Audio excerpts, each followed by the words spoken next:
एक नदी के किनारे दो पेड़ थे।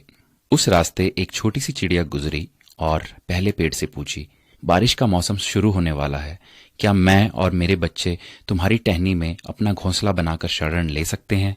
लेकिन उस पेड़ ने मना कर दिया। चिड़िया फिर दूसरे पेड़ के पास गई और वही सवाल पूछा। दूसरा पेड़ मान गया। चिड़िया अपने बच्चों के साथ खुशी खुशी दूसरे पेड़ में घोंसला बनाकर रहने लगी।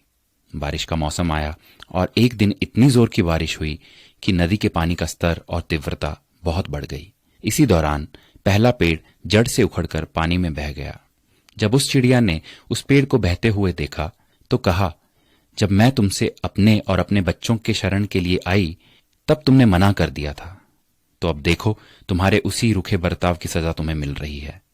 जिसका उत्तर पेड़ ने मुस्कुराते हुए दिया, मैं जानता था कि मेरी जड़ें काफी कमजोर हैं और इस वर्ष की बारिश में मैं टिक नहीं पाऊंगा। मैं तुम्हारी और बच्चों की जान खतरे में नहीं डालना चाहता था। मना करने के लिए मुझे क्षमा कर दो। और ये कहते कहते पेड़ बह गया। किसी के इनकार को हमेशा उनकी कठोरता ना समझिए। क्या पता उनके उसी इनकार से आपका भला हो।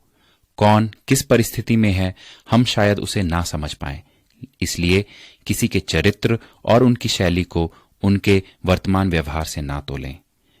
प्रभु भी यही कहते हैं कि एक मनुष्य दूसरे की सोच और विचार को नहीं समझ सकता। स्वयं प्रभु ही है जो मनुष्य को उसके हृदय से जांचता है, ना कि उसके रूप से।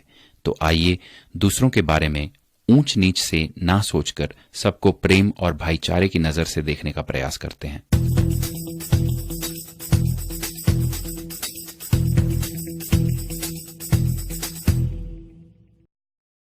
Share chat.